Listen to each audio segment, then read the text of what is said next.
Isabelle Falk-Pierrotin, merci de nous recevoir à la CNIL. Vous avez lancé en mai 2013 un collectif autour de l'éducation au numérique et on se demandait quel était l'état du dossier aujourd'hui en France. Alors je crois que l'éducation au numérique a effectivement bien progressé en termes de sensibilisation.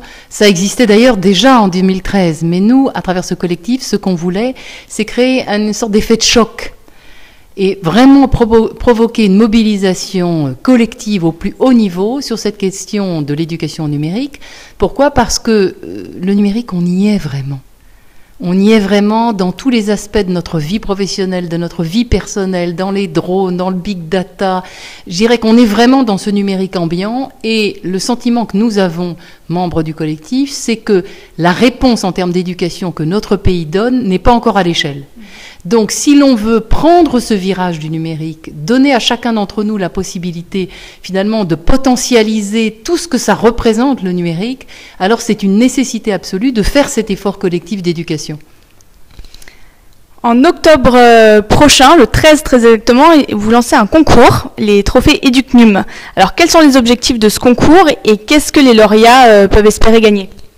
Alors l'objectif du concours, c'est de donner la possibilité, à travers quelque chose de ludique, parce qu'un concours, c'est ludique, finalement de créer un dialogue entre les jeunes.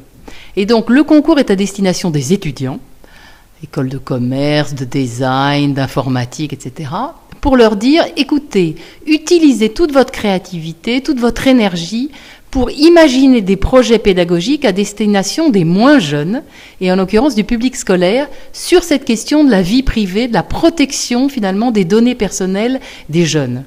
Donc en fait, on voudrait que ces jeunes étudiants utilisent leur connaissance du numérique, toute leur capacité créative pour parler aux moins jeunes et proposer une appli intéressante, une data vise, une vidéo, des photos, n'importe quel support dont l'objectif est de familiariser et de former les publics scolaires à la protection de la vie privée dans l'univers numérique.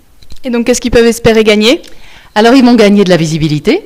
Ils vont gagner de rencontrer des professionnels qui vont leur permettre peut-être de finaliser un projet professionnel, peut-être même la création d'une entreprise, on n'en sait rien.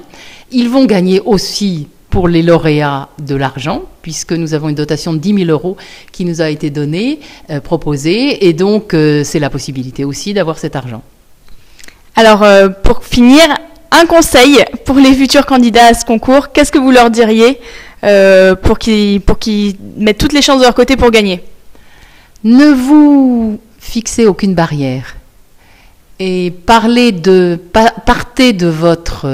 la pratique de ce que vous connaissez du numérique et essayez de voir ce qui va toucher véritablement ces publics plus jeunes, de manière en fait à créer cette communauté de valeurs.